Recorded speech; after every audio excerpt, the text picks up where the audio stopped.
All right, we're going to go ahead and get started. We gave it an extra minute here, and then others, as they sign in, can catch up. I want to start off by welcoming everyone to today's R3 networking meeting. My name is Ron Sewell. I know pretty much most of you, have met most of you at previous meetings and in the past.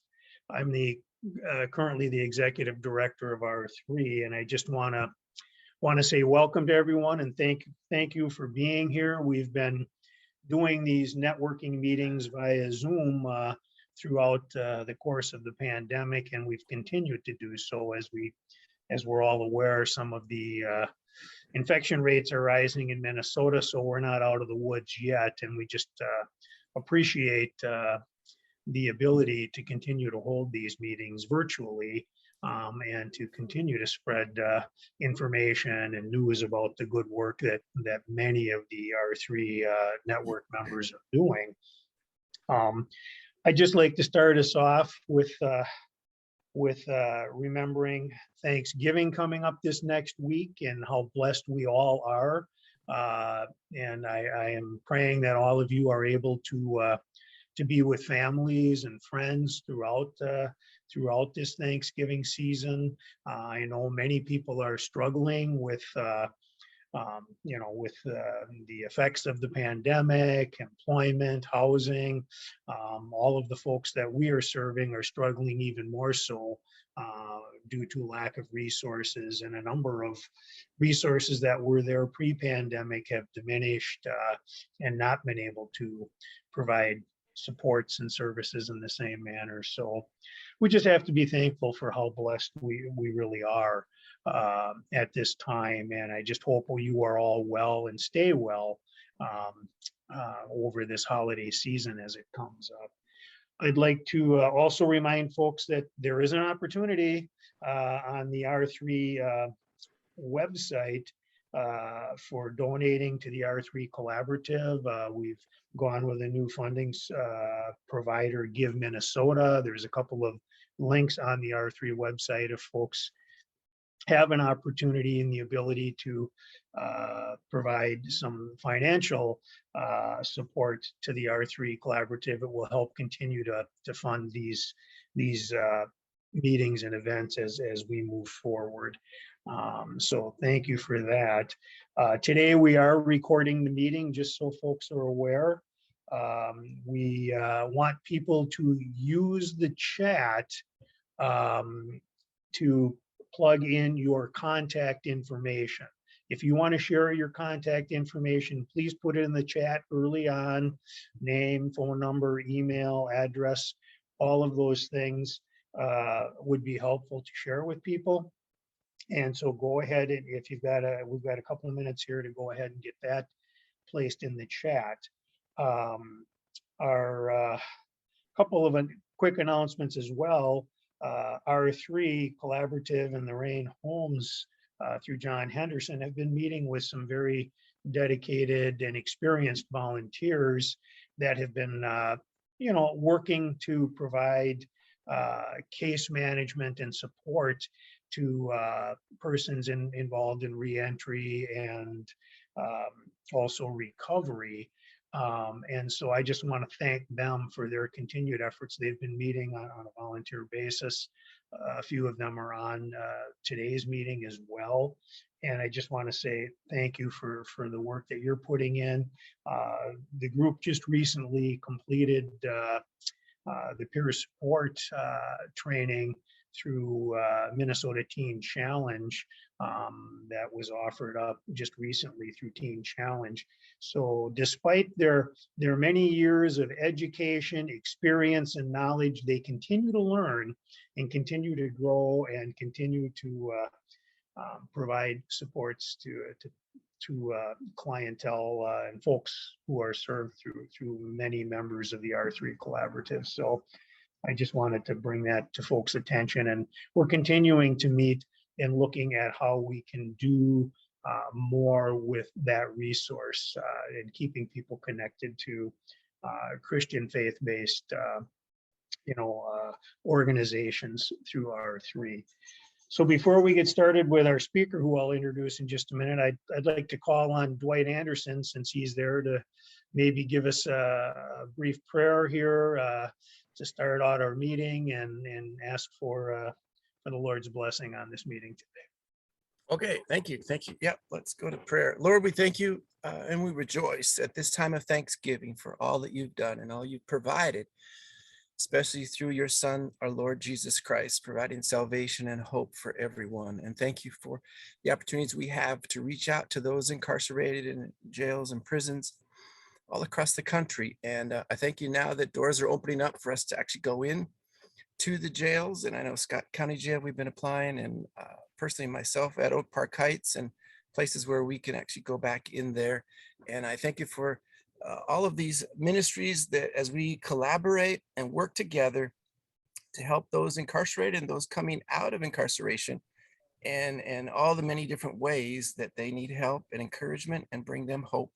And I thank you for today's meeting, that we can continue to bless you, Lord, by working together as the body of Christ and learning how we can help each other more and how we can grow together more for your glory and honor. I pray this in Jesus' name. Amen. Amen.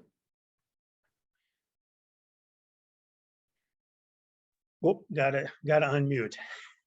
Thank you so much, DWight. I'd like to introduce our speaker for today, who is Michael Johnson. He also goes by MJ. And I would like to welcome Michael. And just by way of a brief introduction, Michael is the regional sales manager from Qualifax plus Credible. Michael's personal story that he will share today indicates the passion that he has in working in this area, the technology evolution serving our industry, and how 43 Minnesota agencies are utilizing Qualifax plus Credible to help improve outcomes, drive efficiencies, and demonstrate high performance. Michael has more than 13 years of experience in healthcare IT and over 6 years serving the behavioral health and addiction services market. Like many others, mental illness and addiction hits closely within his immediate and extended family. And I think we all have seen that over the last couple of years, and how it's really impacting people even more during these times. In 2013, Michael tragically lost his brother-in-law to suicide, and he has nearly lost other family members. Michael departed from serving Fortune 500 and large healthcare systems and joined Credible in 2015 to be a part of bringing the best technology and innovation to better support and enable those that are caring for the most vulnerable. So I am going to see what I need to do here with Michael. If you want to go ahead and jump on. Do you need me to share the screen with you, Michael? Yes, it shows that I'm disabled from screen sharing. I have the button. Let me just do that. Okay. Let's See here. Let's disable participant screen sharing. see here. The easiest way, Ron, is if you would take and make him a co-host and then pin him. Okay, so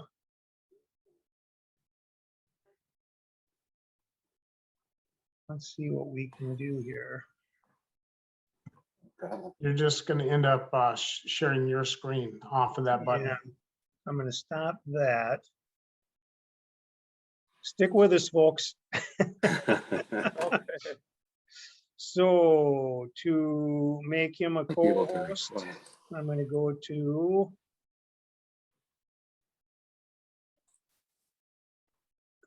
now where do we go there, George? You're the guy who. I think if you I was trying to click think. participants, and then they'll have the list on the right-hand side, and then you can click his name and then Yeah. change it. Michael, we really need guys like you in this business, as you can tell. Yeah, if you Yeah, go to the little triple dot next to his picture, Yep. you can click Yep. that and just go down. and pin you. There you Yep. go. Make him a co-host.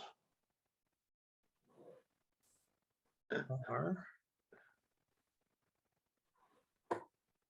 it says make host. Change the host to Michael Johnson. Let's see if it says co-host here anywhere. Yeah, you don't want to give me full power here. Oh my gosh. Well, it doesn't allow me to do that according to this right now. But I think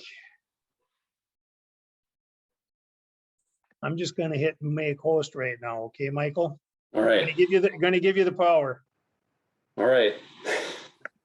Well, it doesn't mess anything up. All right, here we go. Okay, Well, now I can share. Here we go. you should be all set. All right, let's see if I can. You guys see my screen now? Yep. Okay. I'm gonna bring you guys back up here. This is not a part of my technology proficiency. I struggle with it every single day after, 2 years of doing this nonstop. Just want to be able to see you guys on this other screen here. Okay. Come on. See, I'm active screen sharing, and let's go ahead and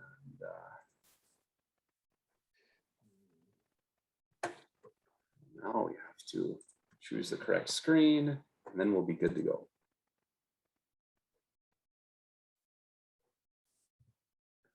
This one. Let's try that one. Well, third is going to be the charm here.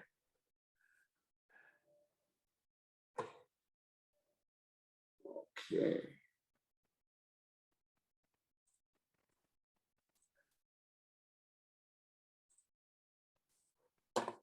I think we're good now. You No, guys see my you screen? got it. Yeah. All right. Yep, that looks great. Okay, very good. Luckily, I don't have an hour of content, guys, so I think we're good from that perspective. Just wish I could see all you guys in this other screen, but that's all right. Okay, well, I appreciate you inviting me here. And I guess just by way of, why am I here? How do I know about R3? So Lee is our friend here, is one that I met with, and you let me know about this, and just kind of networking and understanding how we impact the community in different ways. I joined my first R3 meeting a couple months ago, and so here I am, and just honored to be here, honored to be just with this group, and want to talk about a topic that's near and dear to me, and that's just how technology is serving this underserved market. And so we'll talk a little bit about that, and I'll try my best. I am in sales, so there's this professional presentation, things like that, but I just love for this to be a discussion as well. I love to learn from you all where you sit, but at the end of the day, if after sharing this, if there's a way that, or if you think of anybody in your network or any agencies that could benefit from services or even just connecting, I hope that I can be of service in that way. So what we're going to go through, I'll introduce you to me. In fact, a lot of my story was shared there, so maybe I'll just fill in some gaps there.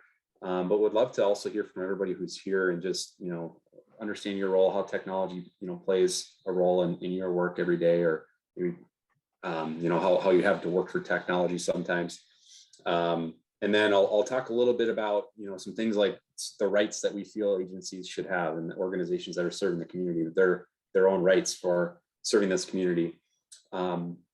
And then a little bit about an overview. I'll try to make that short, but I think it's good to really understand who do I work for and how do we serve the local community. So a little bit about me. And by the way, everybody hear me okay? Yeah. Thumbs up. Okay, sounds good. So you guys are all minimized on my other screen here, but I decided to just throw a bunch of logos and pictures up there, because I do think that perhaps you can relate to something here, maybe even something like the high school I went to, John Marshall, out in Rochester, Minnesota. Perhaps that's something you can relate to. But a little bit about me. I did grow up primarily in the Twin Cities, but met my high school sweetheart, Sarah. We started dating a little over 19 years ago, and down in Rochester, Minnesota. I went to John Marshall High School. She went to Mayo High School. So we were rivals, but we worked things out. I threw in a little 3M there, just that's where I thought I'd end up. My dad and my grandpa were both lifers at 3M here locally. My grandpa was a president for a large division of 3M. And so I went to North Dakota State for engineering with that in mind, thinking that I was going to be an engineer, go to 3M, become a lifer.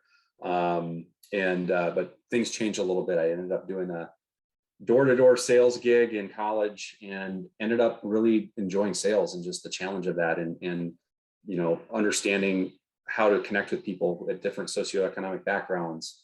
So ended up going to school for business and music. And from there, my family, being from Rochester, were very involved in Mayo Clinic and healthcare, and my brothers are pharmacists, my sister-in-laws are nurses. So I ended up going into healthcare technology. So you can see down there on the bottom left, a lot of different technologies that I've either worked for or worked closely with.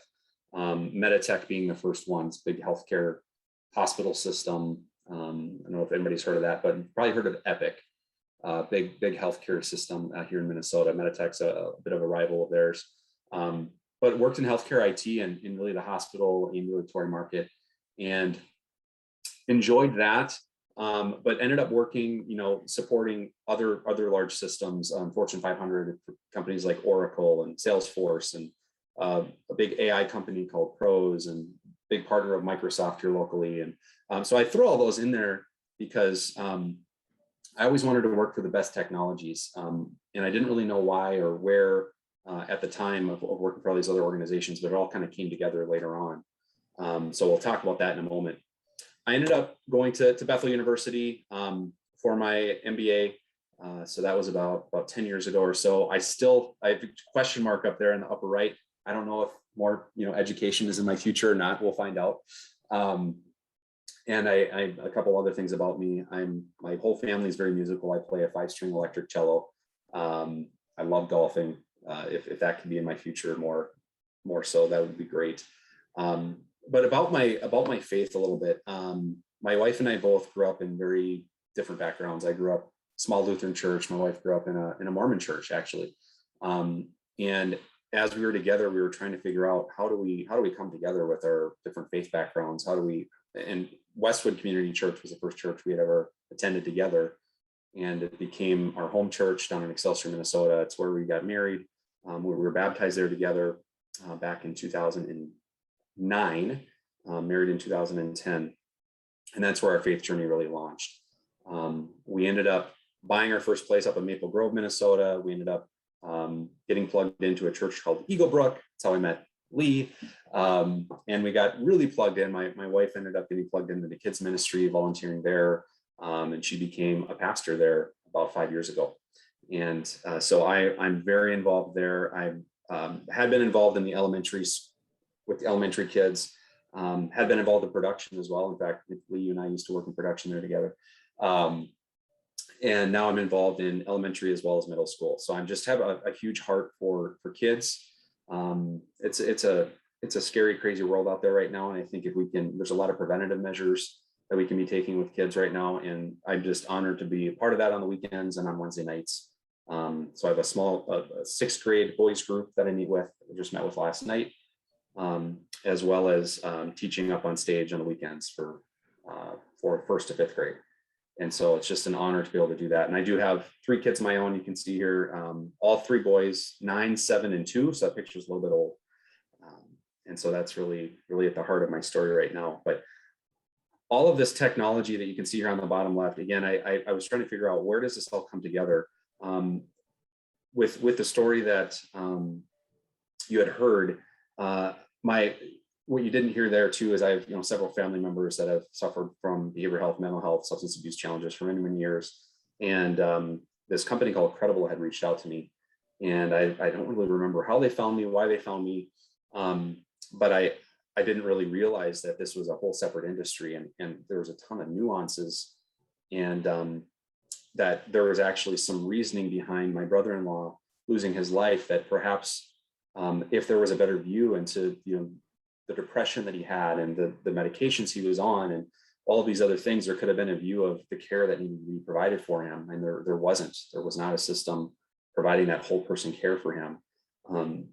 And so I got really interested in this industry, and ended up, saying, with all this background in technology that I have, and seeing just how underserved this industry is from an innovation technological perspective, this is the move that I made over to Credible and Qualifax. So we'll talk a little bit more about our organization in a moment, but would love to get to know you guys a little bit here in a minute. But a couple lessons learned over the years. I strongly believe that technology should work for you. You shouldn't feel like you're working for technology. So, in your daily work, if you're feeling like you're behind and technology isn't helping enable you, I think that's a problem. People and process, I think, is incredibly important before technology. So technology is an accelerator. That can be a good thing. That can be a bad thing, right? So I think you really have to have a good, firm understanding of your vision, your people, your process, your mission, your objectives. Technology is an enabler and accelerator of that. You got to work with things that actually work. There's a lot of things out there. If you worked in the electronic health record world like I do, there's probably 300 options out there. There's a lot of really flashy, cool things out there, but I've come to realize I really think that technology that actually works is something that you should value over that flashy new thing that's coming around the corner. And trust, I think trust is just absolutely key. Does your technology partner have your best interests in mind? Do they have the interests of your staff and your clients in mind? Do they have interests of your families at heart? One of the reasons I love working where I work now is just the simple fact that when you can document at the point of care wherever your clients are, and you don't have to come home and finish your charts later, and that takes away time from your family, that takes away time from other things you want to do. So just knowing that it's actually making a real difference with the folks that utilize it. We've actually gotten letters from the kids of providers before, thanking them, because it's like, well, why are you home so early? How are you able to be here? And so those kinds of stories are really fun.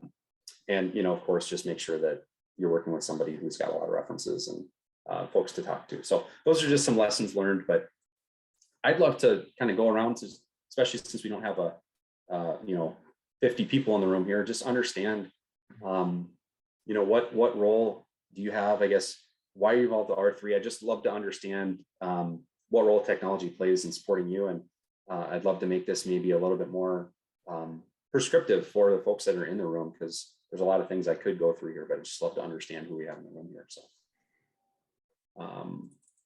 with that, let's see, maybe I'll just I'll go down here and maybe just start with Dwight, if you want to share a little bit about you. And I'd just love to get to know who's in the room as well. Okay. Thanks. Well, I am executive director of Prison Mission Association, and our headquarters is in Port Orchard, Washington.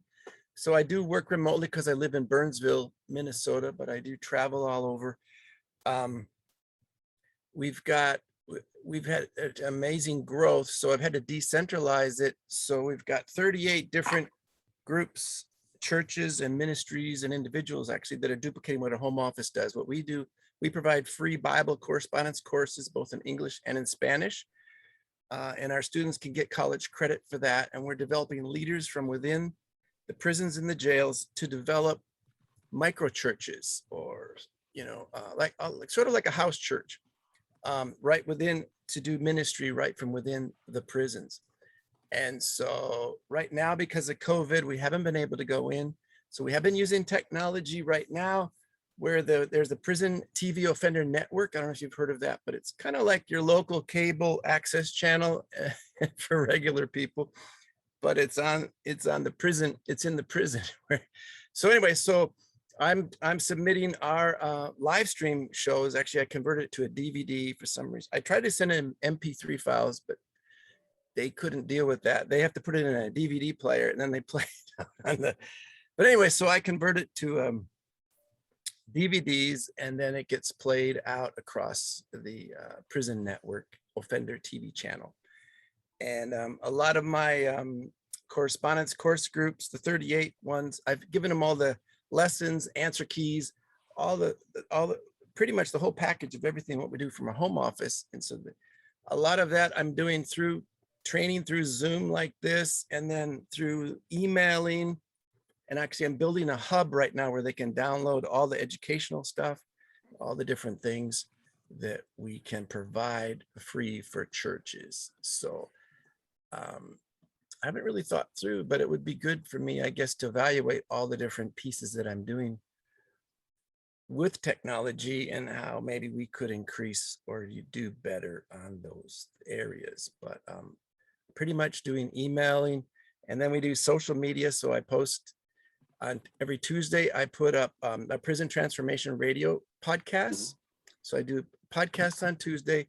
Wednesday, I have a blog that I put out on our website, and then on Twitter and Facebook and all the social media pages in our Facebook page and stuff like that. And then Thursdays, I do testimonials, and I post those on social media and on our website. I can't think of anything else right now, but I know there's a lot more that I'm doing. But I don't know if that gives you enough to go on. Yeah, absolutely. That's really helpful. Thank you, Dwight. All right, I'm just going to go down the list here. Bill. Yo, well, I'm just the opposite. I do emails. I use it for writing stuff. I use it for recording. I got involved with R3 because of John. My whole experience over the last 15 years is working one-on-one with the homeless. So I know something about interviewing. It would be nice at some point to get that intake interview that I'm working with on a screen so it could be shared more easily. Right now I do it on paper. That's it. Thanks, Bill. Yeah, and for those of you that do meet in the community, just in terms of even more specific, just like Bill did, how are you documenting? If you are documenting and meeting with folks, that'd be good to understand that. So, Ron, anything you want to add, or is Ron there right now? It's like a blurry background there. We'll go to George. So as of this week, I'm the new executive director for Reentry Employment Network, services of CCTP. So I've kind of returned back to my roots of the beginnings of R3, former executive director for R3, and currently serving on the board. With ReNet, beginning to reutilize some case management software. In the past, I've tried to bring into the Twin Cities a common case management system that was HIPAA compliant in real time. It was really super heavy expense-wise. Never got that one off the bat. But really trying to put some access database kind of files together for case management work with, trying to break out some of those kind of different tabs in order for and still secure it. All of that information is still has to be maintained, and in today's world of technology, protecting that. Currently working on just putting it on a terabyte hard drive that I unplug every night and store, so working on out some of those kind of different details. But I too do a lot of social media. I do some personal stuff for Refiners Army, and I actually own Cyber Shield, which is a shield for pastors, and it's basically a Faraday cage, if you're familiar with that at all, Mike, MJ. But it's basically so you can put your phone into a shielded compartment, so that all of your listening apps are no longer listening, and tracking apps are no longer tracking, so that pastors and anyone can have secure communications one-on-one without having everything heard. So boardrooms, lawyers, doctors' offices, those kind of things where you don't want Google listening to your HIPAA information. So that's kind of what I'm currently up to. So Well, I'd love to learn more about that, so I'll have to follow up with you, George. All right, awesome. That's a topic that comes up in another forum called Pinnacle Forum, kind of a Christian leadership forum, and we've been talking about where we communicate through different apps now and everything that's going on. So I'd love to learn more about that. Yeah, awesome. Love to talk. All right, Ron, I'll come back up to you. I think you had stepped away for a moment, just in regards. I think I know why you're involved in R3, but if there's anything in terms of how technology plays a role in your kind of day to day. Well, as you can tell today, I'm not very technologically capable. But what I would say, you know, I became involved with R3 after retiring from, well, semi-retired, but retiring from 30 plus years at Department of Corrections and County Corrections, another 4 years, and then did some work with the ombuds for corrections, which just was reestablished here in the last couple of years. And so throughout all of that time frame, really, the use of technology, you know, grew, but given it's in government for the most part, it grows at a snail's pace. There isn't a lot of innovation. Case managers in the prisons and corrections agents out in the field used different software systems that didn't communicate with each other. So think about how horrible that is. You're working on re-entry with someone, but you're using two separate databases and software systems. So that was always, you know, challenging and made no sense, and still makes no sense because they're still there today. The other thing that I always saw that was challenging was, for the most part, it was just a record keeping system. It really wasn't an interactive system. It didn't allow for any input by the individual who was under supervision, other than just maybe a case manager or an agent entering some information that was provided by that individual. So it wasn't really interactive. And now many agencies are starting to move down the path of using, you know, some different technologies, cell phone apps. Young people today communicate by text messages. Agents are starting now to utilize text messages, reminders, calendar apps to really help keep in contact with people and to be available. So I think it's let's just say technology currently in the corrections field is fully underutilized, and it needs to be changed. So I'm happy that you're here today. I'll just cut off at that. Yeah, absolutely. You're getting at, Ron, some of the reasons that I think, you know, it's underserved, just because there is a lot of, you know, government regulations involved, a lot of, you know, payers and what are they asking for, and you have value-based care and outcomes that need to be shown in order to get reimbursed, and so a lot of it's been driven that way. But I think we can see some things turning, which is good. So, all right, thanks, Ron. Cindy.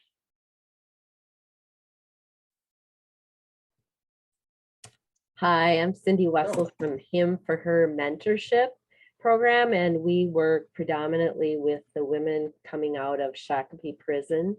And technology, we have a website, we have a Facebook page. We're trying to encourage our team members to utilize JPay more within the prison system to be able to email the inmates. And also we've found out now that they have, you can send a videogram to them. And when we also utilize the fake Google numbers so that when the inmates come out and need to contact us, we're not giving out our personal number.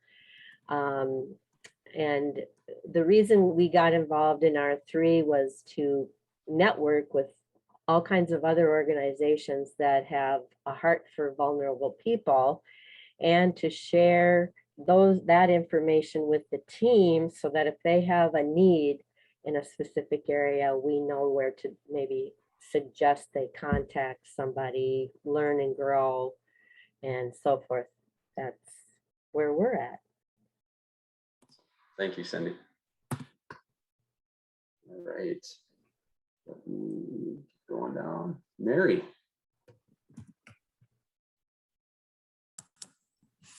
Hi, I just retired at the end of May from Amicus, and John Henderson invited me to become part of this small group, Bill and a few others. I do email for technology, but I'm doing, as Bill, paperwork. And we've been talking about trying to get a system where we could enter things that we would all know what each one's doing. We could do the resources that would be interactive, so we could add, subtract, and so on. So right now, it's paperwork.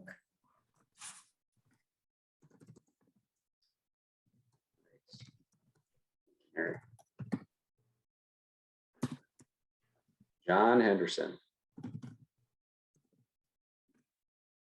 Can you hear me now? Yes. So if you want to say Ron is IT challenged, you might as well just put me out in left field, because I had a laptop that decided not to cooperate. It was probably 24 hours ago. Somehow the antenna disconnected internally.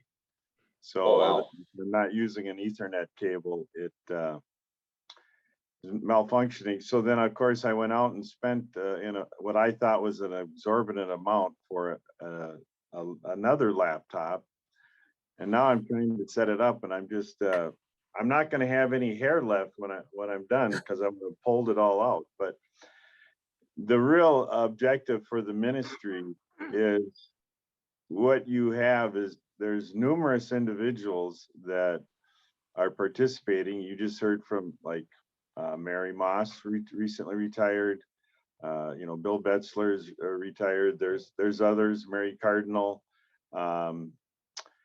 David Springer. They've retired from maybe what they did in the career world, but they have not given up their heart and passion to serve a population that is underserved and has numerous challenges. These barriers when they're exiting treatment, or they're involved in the criminal justice system, there's some real challenges. And so we looked at possibility of an arms worker, possibility of being under BHH, under the DHS Department of Human Services. And there's a certain level of recording that if it were to become billable, which there are options in front of us that we're investigating for a team that the beginning of the year would have been referred to as navigators, and currently the wording has changed, and now they're called, it's a case management program. The bottom line is all of us have struggled in our careers with the continuum of care, as to we serve and we come alongside and partner with individuals in their time of transition and change and hardship, but we have not had good success in remaining in contact with them. So there's a continuum of care where there's numerous ministries on this Zoom that serve the same population that we're all serving, but at different time periods in their life. And so we are hoping to have a way to share, remain in contact with the individual is number one. The other, objective is to see him in heaven at the end of this all, and in between, to better communicate, because communication is the key to success. I'm not sure if how well I articulated, but that objective is to learn what the system may require, so that if we do assimilate into Nystrom's or Minnesota Adult and Teen Challenge, or one, an organization that's actively serving this population, and then include, the Salvation Army and others, what that might look like. But our objective is to see those that we serve in heaven. And I'll leave it with that. Awesome objective. Thank you, John. All right. I think Lee, you're the next on my screen here. Good morning. Right, next up on the hit parade. So I got involved in R3 because of our work with Lifeblood reentry, so that I could connect with other organizations, like everyone else said. In terms of technology, I'm responsible in our mental health work, which has been our primary focus since COVID, since we all kind of got shut out of prisons and jails. We've been working on mental health resources for the church, and I'm responsible for our web presence, creating a website and maintaining it, and helping to build resources.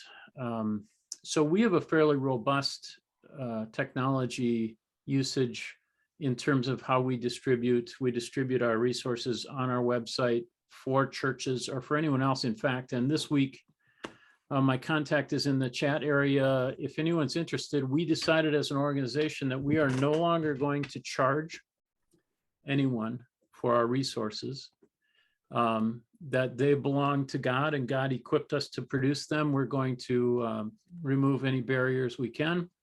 So everyone gets our resources for free. So lifesupportresources.org. And if you're on Right Now Media, some of our content, including Lifeblood, will be on Right Now Media shortly. So the thought I had was, John was talking in terms of technologies. One of the frustrations we've always had in reentry world is we go into prison, we work with men and women, and when they get released, our goal is to help them after they get out, equip them so that when they get out, they can do their, do life in a different way. But we are unable to connect with them when they get out, as this is a frustration that I share with everyone here, I think. Because we volunteer and connect with them inside the institution, we are barred from connecting with them outside the institution for a period of time. So if there was a way we could follow up and do aftercare or just connection with them, equip them through technology, man, we would be all over that. That's our, that would be a big prayer request from our standpoint. That's all I got. Thank you, Lee. Exciting news on your resources as well. So go check that out myself. All right, Darnell. Greetings, everyone. My name is Darnell Baker from Ujamaa Place here in St. Paul. Like Ron and many others, I retired from the Department of Corrections as a therapist for the last 25 years. I retired a couple of years ago. I'm here at Ujamaa Place. We work specifically with African-American males from 18 to 30. We have young Ujamaa men that are in college to some guys that are just coming out of prison. We have a number of resources to help. We help with housing, educational, employment, family reconnection, and a brotherhood is what we created here. And just to maintain that separation from the criminal justice system. I had joined R3 as a replacement of our CEO, who had to go out on a medical leave. And we believe that, addiction, mental health, trauma is not culturally specific to any. So this is all about networking and collaborative effort, because all these men are returning to the community, regardless of what race they are. And they all need to be blessed with an opportunity to have a new journey in life. As far as technological stuff, I'm way past John and Ron. I save stuff and lose where I save it. So I'm thankful for the people around me in regards to technology, but we do have a system that we track our stuff. We have technology with smart boards in here, so we can switch to Zoom meetings, any of that, classes or any of that kind of stuff. So that's about all I think I got. Oh, we do have a website, Instagram, Facebook. Awesome. Well, that's the. I go to Emmanuel. No, you go to Eager Brook. I go to Emmanuel. What was that? I said, and I'm glad I got friends that go to Eager Brook, and I go to Emmanuel. Oh, there you go. Yeah. Absolutely. I know there's an Emmanuel campus out in Maple Grove now. We have about 4 of them now. Awesome. I forgot to mention, I do live out in Maple Grove. So awesome. Well, and I was going to say, Darnell, it's sometimes it's good though if you're not thinking about technology every day, that's probably a good thing, because hopefully that means it's working for you and you're focusing on other things and you're able to focus on other things. That's kind of the goal, is for it to kind of be that silent hero in the background that's making things work, but you're not thinking about it. It's just enabling you to do your job better. So Thank yeah, you. thanks, Darnell. All right, David. Morning. Morning. Pastor David Hibbison, New Life of Christ Ministry. I also pastor Change of Heart Church in Monticello. We are located northwest Wright County. So the reentry ministry, we're looking for a house that we can move guys into. I was helping John up in St. Cloud up until last April with a duplex up there. That got sold, so had to disperse a couple of the guys to different places in St. Cloud. Still meeting with a couple of them and encouraging them to move forward in their lives with Christ. I'm also on the board of R3 and have been around R3 since before it became R3, when it was just in the inception with Dave Stricker and George and John and all those guys. So I think they just want me around because they need another body on the board. I'm not quite sure, but technology, ew. I do most of the roles. It's a very small ministry, so all the accounting, all the emails, whatever else has technology, I'm the one that's doing it, and would love to pass that on to somebody else, because I just really want to be a pastor and come alongside the men that we're working with and not have to worry about fundraising, all those necessary things that a ministry and organization has to do. So we are looking at switching our donor management system from one company to another. I'm not looking forward to that at all. But so if you get any hints, or if you want to take it on, let me know. Well, no, honestly, if you want to reach out on that, feel free. I've got some ideas, depending on, there are some nonprofit specific ones that I've worked with that are free for the first, X amount of users. Sure. And so, yeah, so I'd love to connect with you on that, and at least put you in touch with some people. Okay. Yeah, I put my contact information in the chat there. So. Okay. Perfect. Thanks, David. Thanks for your presentation too, Michael. Appreciate it. Yeah, absolutely. Absolutely. All right. Darren. Morning, Darren. All right. Hey, good morning. So I'm from Minnesota Adult and Teen Challenge. I am the Director of Alumni Services. So I work with our clients who have been in our program for anywhere from a day to 16, 17 months. We have short-term, outpatient, and long-term programming. And we've termed alumni as anyone who's been part of any programming. So trying to help our alumni connect with resources to continue their lifelong recovery.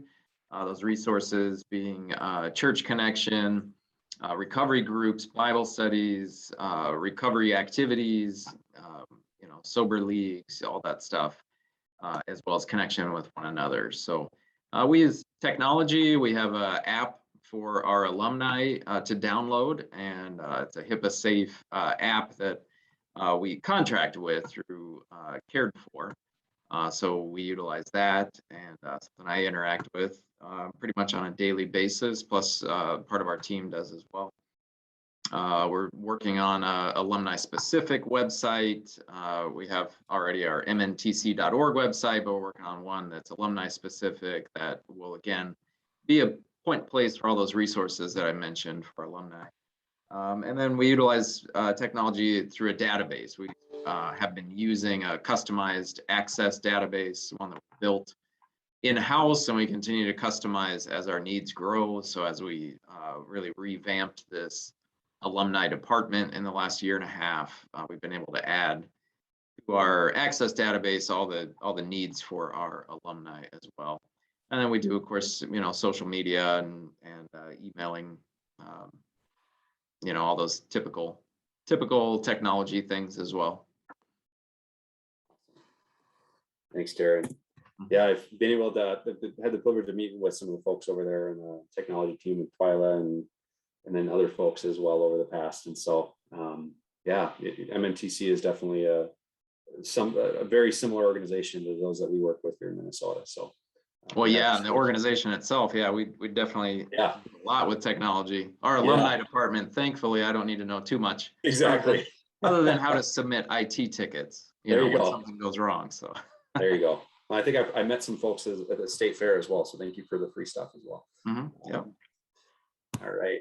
Let's see here.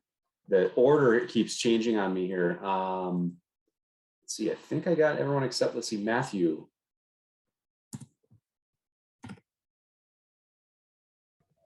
Hey everyone. I was invited today by John Henderson. This is my first R3 collaborative networking meeting. I'm the executive director of Social Services of Minnesota, a nonprofit that provides a resource list as well as housing for people in Minnesota. The technology element definitely would fall in the resource list category. It's been an effort that started in 1995 by Ted Pouliot. And it started as a book in the basement of House of Charity. And now it's a website with over 600 pages of resources for people in crisis. It was primarily designed for case managers to use so that they could quick grab a resource, print it out, and hand it to the person. But my goal is to integrate it into a system that people directly in crisis can access those resources. I've also been working with the Department of Corrections to integrate it into the GTL tablet, which is their new system. That contract is in crisis though, so it's a little bit challenging to get into that system, but to have a list of resources on a digital platform would be really good for the Department of Corrections. I also was a transitions coordinator at Togo, Minnesota Correctional Facility Boot Camp. And then I also participated in prison music ministry for 7 services a week for 3 years. So I'm about the field. So I'd like to say hello to everyone. This is my first time meeting a few people on here. I've actually done some music with John Holteen inside the prison. And so it's kind of nice to see his name pop up on the call. So yeah, but as far as IT, I have a volunteer backend developer. And the one thing that probably is the biggest barrier for that website is I'd like to integrate a starring system. So it's like where for each resource, you could do a 1 to 5 star or possibly add a comment to the resource, especially as I integrate into these new fields. Like, for example, there's a BIPOC therapist list. And so that's something where we would really want the community to be able to say like, hey, this one don't go to, or this one's really good, so. Absolutely. Oh, maybe Lee knows about that. Can we 1 to 5 star your resources, Lee? You can only 5-star them. One option. Absolutely. All right. Did I miss anybody? Let me see here. I think we hit everybody. So thank you again. And it's just great to just understand what everybody's involvement is and what your roles are, and as you continue to join these. So I appreciate you sharing your stories and where technology plays a role. A lot of the areas shared relates to a lot of the work that I've done kind of in the local nonprofit community with more honestly with platforms like Salesforce and related technologies when it comes to donor management or anything with websites, things like that. So there's some local firms that I'd probably recommend in regards to that. So I'll make sure to follow up with a couple of you. All right. Ron, just time check. How are we doing on time? Well, we go from 11 till up to 12:30. Okay. Sometime, so if you want to roll through the rest of it, we're in good shape. Okay, sounds good. Just want to make sure. So obviously if money needs to drop, you can, but got some things here in regards to specifically what we do, but hopefully, again, hopefully if this doesn't impact you directly in terms of what we do as an organization, I would hope that, you know, perhaps there's folks that you know, or others as you think about it, I think as we network.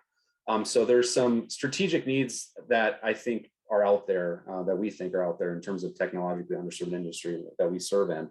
One is to connect strategically. I think we've heard some things there. With the care team, consumers, partners, you should be able to exchange information securely with those within your organization or outside programs. So we believe that you should be able to have that connection, you should be able to operate efficiently with technology. Things you're using should be easy to use, should be intuitive.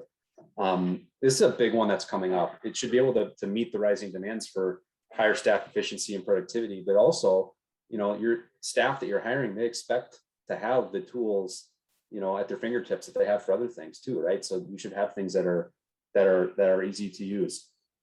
You should be able to make data-driven decisions. So things like, this is a little bit out there, but, you know, improving population management, there's a lot of information. Obviously in the physical health world, it's a lot easier. There's a lot more kind of, you know, we understand that world a lot more. There's procedures, we can look at data, we can see things, but when it comes to mental health and addiction and things like that, every story is different. So we need to be able to have technology start telling those stories and start to see and be able to predict things to enhance care. And then, you know, you guys are all businesses as well. You work for businesses or you're retired from businesses. You got to be able to have a profit and have revenue and continue to grow. And then what you're utilizing should be proven. I mentioned that should be safe and secure.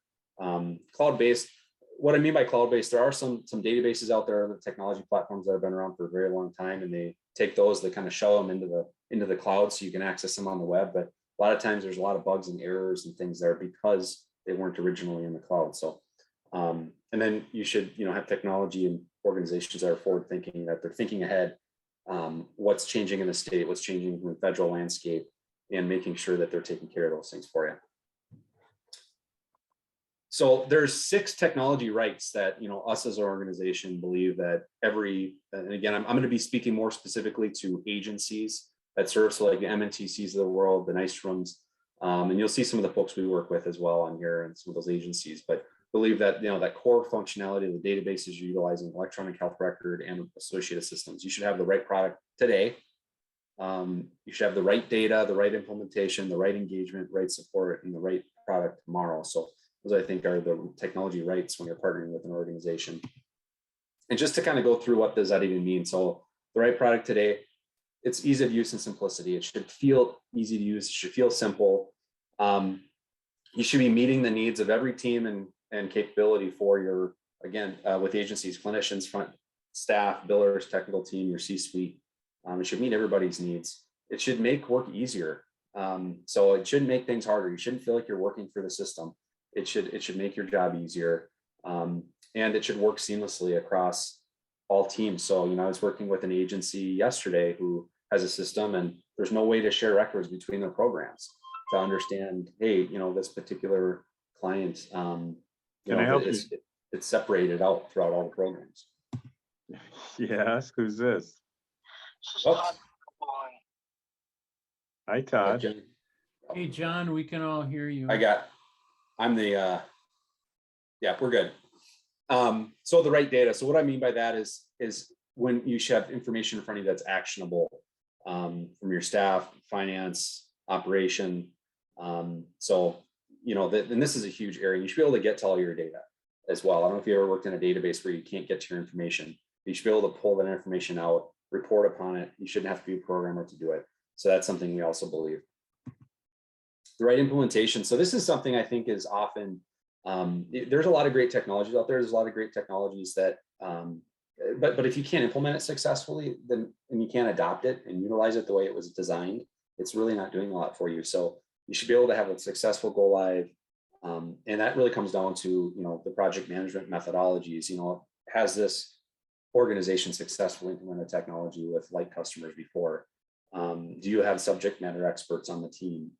Are we taking a look at, you know, actual processes and making your work more effective? And again, are there other organizations you can talk to that have been through it? I think that's another huge thing. And one of the agencies I'm working with right now, they've gone through 3 failed EHR implementations in the past 10 years.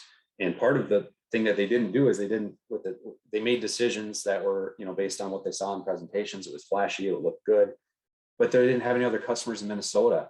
And, there's very specific state reporting and billing requirements and things that need to be built and developed that they just had never built before. And they ended up failing. They couldn't get paid because they couldn't report on the right information in the system. So just looking and making sure that you're talking to other agencies. So if MNTC ever made a change, I'd want you to talk to other organizations like you in Minnesota that have been successful. The right engagement. So if this is a core technology to what you do every day, hopefully there's a strong user community and peers you can engage with, or at least resources that you can go to get your questions answered. Hopefully there's webinars and virtual learnings and just an active community that you can really plug into and be a part of. And the right support. One of the things I think about, my wife and I just built a home, and they created this, there's this integrated Wi-Fi system in our house, which is great. It's a certified Wi-Fi system, which is great. But now turns out that the company that they utilized for that system works more with commercial companies, not consumers. So when we needed help because our internet wasn't working, I have to actually sign up and become a customer and put a ticket in, and going, this is just my own Wi-Fi at a residential residence. What was the wrong technology for our house? Because now I can't get help with anything because they put this just overkill system in our house. So I don't have support, and I'm sitting on an internet signal that's a lot weaker than it should be right now. So hopefully you have the right support for your organization, and then the right product tomorrow as well. This is another big area. Again, there's some great, even local technology vendors that work with agencies that have done great up to this point, but things are moving quickly. Do they have the management team and the innovation around the corner to meet the needs of next year, the year after that, especially when it comes to state requirements, reporting requirements, billing requirements. So somebody that really understands the landscape and focuses specifically on your industry and is ahead of the curve with that is another right that we believe organizations need to have. So this is just an example of, and I'll talk a little bit about our organization here in a second, but Credible and Qualifax, these are some of the visions we have for the next 3 years, to be the leading clinical engine, as well as, we're definitely the leading engine when it comes to scheduling and documentation, reporting, billing, and analytics, but just to actually be the leading clinical engine in the industry as well. Predictive insights and enablement, interoperability, that's a huge focus for us right now with all the other systems like we've been talking about that are out there. Mobile enabled, so we're actually, if I was to give any demo today of a system, it would probably be of our mobile, to be able to be out in the community or work with, homeless or those that you work with. You should be able to access information securely from your phone or from your tablet, be able to document things. Even if you are in an area that you don't have internet, you should have the capability to still access what you need to access, document what you need to document. And then once you have the internet connection, securely synced with, your database. So that's something that we're passionate about. And then of course, data analytics.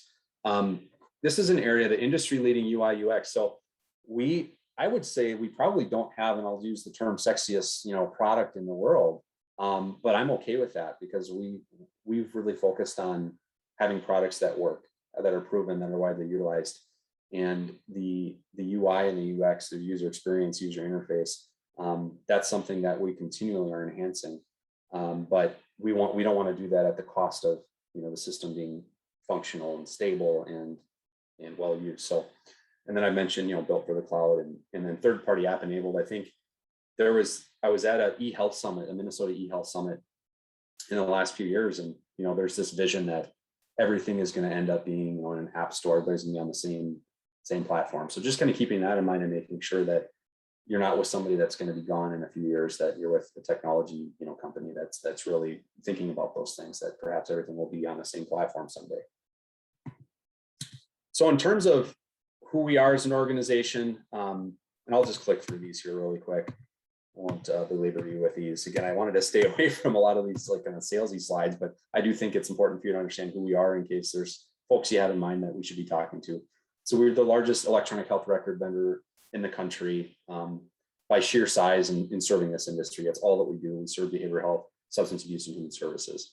One thing I'm really proud of this is pretty unheard of in technology because I've worked with a lot of technology companies. We maintain 98% customer retention. So year over year, over 98% of the organizations that we work with, we have almost 1,000 agencies across the country, renew with us and continue to utilize us as their technology partner. Been around for over 20 years. Again, all that we focused on in technology is this. There's other big companies out there, there's companies like Cerner or companies like Epic that serve just a huge wide variety of industries. This is all that we do. And I think we can all agree this is a very unique industry, apart from physical health. In terms of just some other stats here, we've, last year processed over $10 billion in claims to our system. So we are a full end-to-end system when it comes to, again, scheduling, documentation, and billing.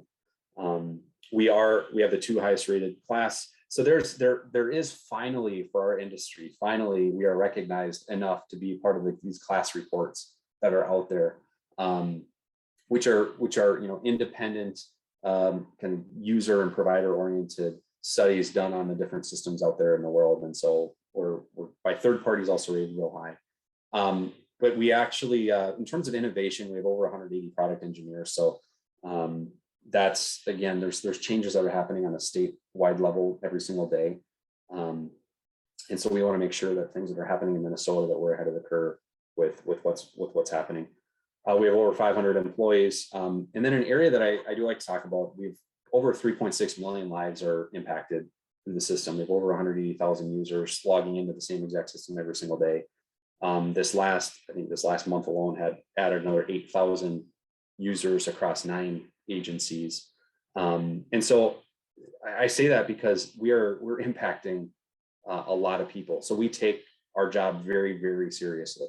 We're being utilized, 30 plus hours a week by each individual that's in here. And it's impacting tons and tons of lives. But the other thing too, is we have an incredible user base for continued enhancements and feedback base, I should say, on our system. So, and I mentioned we've got, I think I should check and see if we hit that 1,000 mark yet. I'm sure there'll be a big, thing that goes off in the email system. We were at 987, I think, as of a month ago. So I'm sure that we're a little close to that 1,000 mark that we've been trying to hit for many years. Just to talk a little bit, and I just want to put this up here too, in case you see anybody you recognize here. These are the types of organizations that we work with. So the newest one being Avivo down here. I know Avivo, I think, has had some, in fact, they were going to join me today, but they happen to be implementing the system right now. So to tell their story. But these are just some things to mention about, us. We have 43 organizations here in Minnesota. CCBHC is a term that I don't know if a lot of people know, but Certified Community Behavioral Health Clinic. That is, Minnesota is a leader in that across the country in terms of whole person care and getting reimbursement actually based on the outcomes that we're seeing with clients and patients. And so 80% of the organizations that are CCBHCs in Minnesota are on our platform. But we have an understanding of the state and federal initiatives. There's just a lot of unique assessments, reporting requirements. So those are things that we just believe agencies shouldn't have to worry about. Those are things that if we want you to focus on the care and we'll focus on the technology. So that's really what we aim to partner with organizations in doing. So, and you can see some of the associations that we're a part of, March, and probably March, some of you folks are familiar with that. So you see what other fun things I threw in here. No, I think that's about it. So I just wanted you to have an update on who we are as an organization. There is a video I could show that I was of one of the organizations I personally worked with. Well, I guess I worked with dozens, but to kind of hear it from their perspective. Maybe I'll do that now since I'm looking at the time here and see. I'm gonna stop my share. And while I'm pulling that up, is there any questions or thoughts or anything pop up? I know that's a lot, and but any questions anybody has about who Credible and Qualifex is? I think Dwight Anderson had asked about, is it possible to share your slides? Oh, I'm sorry. Yeah, and you probably would have wanted to know that a while ago until take notes. No. Yeah, 100%. Okay. Should they just contact you directly for an email, or you send it all off in a? Well, what's your preference, Ron? Should I could just PDF it up and send it to you, or? Yeah, and then we can make it available to those who want it. Absolutely. Yeah, I didn't put Yep, there's nothing in here I can't share with you. So Okay. absolutely. Good question. All right. So I thought I'd just share a quick video here.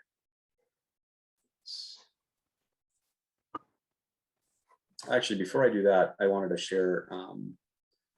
I think one of the things too that's important, that just to kind of share what we go through with organizations. So I'm personally, I'm very much about, I want to make sure that it's a good experience for agencies to go through and truly understand, hey, are we ready to take a technology change like this? And so we actually, as an organization, we work very closely. We do like free assessments. We take a look at, hey, what's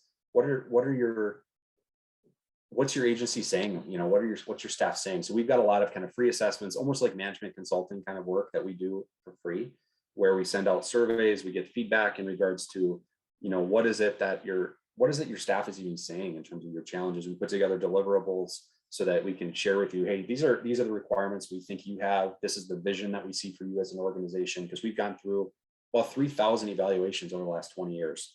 So if you're aware of an agency that is going to go through a technology change, like an electronic health record change, we go through a pretty, regardless if you go with us or someone else, because we'll be the first to tell you, hey, you know, we're just not a good fit for you. This is something just to kind of show, you know, for Avivo, we went through this whole care process where we interviewed the staff. We did a very specific demonstration, very specific to their processes and requirements, gave them all the results back so that they can have that and just have a better understanding, you know, a mutual process and timeline and contracts and access to our sandbox environment. And so there's just hopefully you would see that working with us is really helpful. Just even going through the process, we want you to have a better understanding of your own organization through this process, regardless if you make a change now or not. That's what we're really in the business of. If we can help you understand how technology can impact or is currently impacting your organization, so that you can, you know, better just focus on the care and the things that you're working for that agency for, we want to do that. So I'm going to go ahead, and I think there's a different way to share if I want to share my my sound. So I'm going to make sure that I'm doing that in a way. Let's see. Advanced sharing.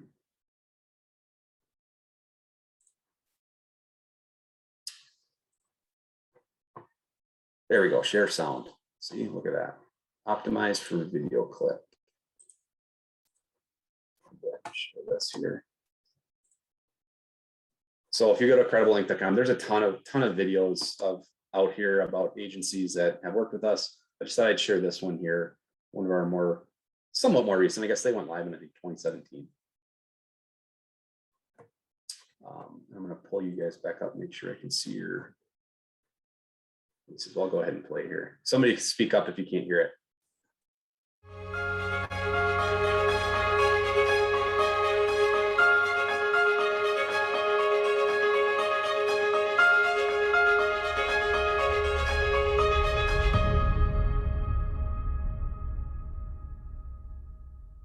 My name is Donna Addison. I'm from Stepping Stones of Rockford. We work in Illinois, Northern Illinois. We work with the chronically mentally ill, so people with schizophrenia, bipolar with psychosis. I've been there for 18 years. We went live with Credible in November 2017, so over 15 months. And I was the project lead for our agency. I think Credible made a huge difference in what we do. We're residential, but we're scattered around the city. So not being mobile was a big challenge for us. So once we were able to go mobile, it transformed how we do business. And we were able to go to the clients where they are. We were able to give the technicians and the clinicians the tools they needed to do their job, and Credible made it so much easier, and it was almost seamless in how it worked for the clinicians. Credible really has changed the way we do business. It's given us accessibility, it's giving us flexibility, and we've just been able to grow exponentially because we now have the tool for the electronic health record. Before, we were almost antiquated in our approach, and we couldn't do what we needed to do. Our records weren't up to par, and now we have access all the time to them. You don't have to be in an office on a desktop. You can be out in the community with a tablet and still do your job in real time. We weren't able to do that before, and now you can do collaborative billing. It's just made life so much better for both client and staff. They don't get stuck in an office. Our clients are able to be seen in their living environment, not coming to us in a sterile business office. So because we can go to them due to the mobility and just the improvements of keeping records, they now are in a much better situation. It's not sterile, it's real life. And so it just makes it so much easier and much more personable. The value is amazing. To have extra time to actually do what we love to do, which is serve the community and to serve the clients in our agency, Credible gives us the chance to do that because it gives us so much more free time. The billing aspect or the documentation aspect is so much quicker and so much easier. It's user-friendly, it's intuitive. And so the staff doesn't have to, what I would call, waste time doing documentation. They're doing it in the here and now. And that has just revolutionized how we do documentation. I think Credible is wonderful because they listen. And when we've made suggestions, they follow through. For instance, with the super users, they used to bring them on towards the end of the implementation process. But now they bring them in at the beginning. And I think because they listen, they have the ability to make their product even better. When you submit a task ticket, it is addressed very quickly and the communication is awesome. You know where you stand at all times and they make it really easy to follow through. So as long as they keep listening and keep moving forward, they're doing a great job.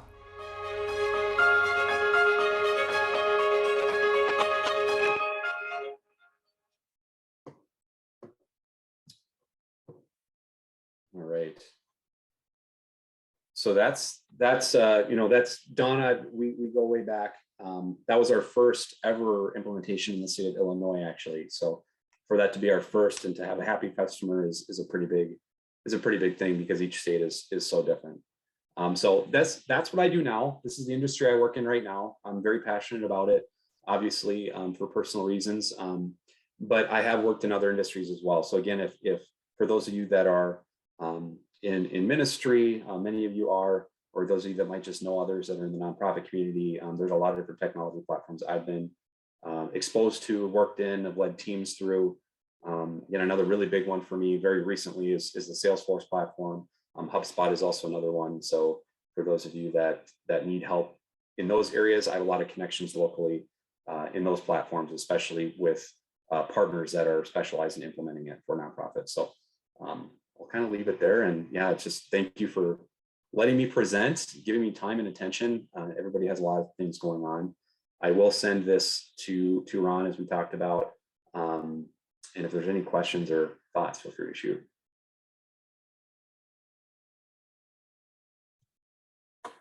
Thank you so much, Michael. I know everybody is very appreciative of all the time you've provided with us today. And we just want to thank you for being here, for sharing with members of the R3 Collaborative the services that Qualifax plus Credible provides, especially with so many providers that you work with right here in Minnesota. So this is really exciting for us to have an opportunity to see how this use of technology is expanding and making the ability to get supports and the ability to really communicate, not just with the individual, but with other organizations or others within your organization. And electronic health records was something. While I was at Department of Corrections, a state agency did not have an electronic health record up until the time that I retired. And that was one of the commissioner's goals, was to get that put in place because there was no way to communicate with others as people were releasing from, prison system back into the community, unless it was a printed record that went with the individual, which is pretty archaic. given today's technology. So thank you so much for providing this. I don't know if anyone else has a question they want to jump in with here. We are just so thankful that you took the time out of your day to do this. So thank you so much. Likewise. Absolutely.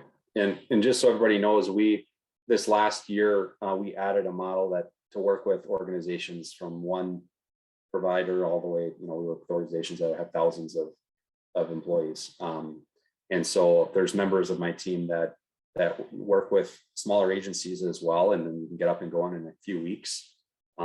Most agencies I personally work with, it's about a 4 to 5 month implementation process. But we have a model that works with, one program, just a simpler kind of out of the box, get up and going type of model as well that a member of my team supports. So if you have anybody in mind, I didn't want to, or if you have, different folks that you feel like are going through a lot of pain, just let me know and we'd be glad to. And again, we'll be the first one to say, hey, this isn't a great fit for what we do, but we're pretty well connected in the community, and I won't be shy to say, hey, this is another solution, or this is another consultant or somebody that you should speak to. Because I'm just very, very quick to tell organizations whether or not I think there's a fit here. But I do want you to leave with a feeling like you still move forward, that you got connected to somebody that can help you with the next step. So. Great, Michael. Thank you so much. We really appreciate that. So that concludes our meeting today. I'd just like to say thanks again to everyone for attending. And I see Mary Moss has her hand up. I'm sorry, Mary. Oh, yeah, I'm not very good at this either. Oh, that was a round of applause. I'm sorry. So. Oh, thanks, Mary. Oh, and then I see questions coming in here. You do with slides. Oh, and yeah, so and George, is that question from you, the financially viable? Yeah, so for very small organizations, that's what that other model would be for. So I think it can be very financially viable, but it's not for everybody. I would say that the biggest factor of whether we're a good fit is whether you need something that does everything. So documentation and billing and reporting and all those things. If you're just looking for something that all you need is something that can document case management notes or something, there's a lot of tons of good options out there that are just real simple and simple use. So it just matters what's a use case. Is it a complex use case or a simple use case? So.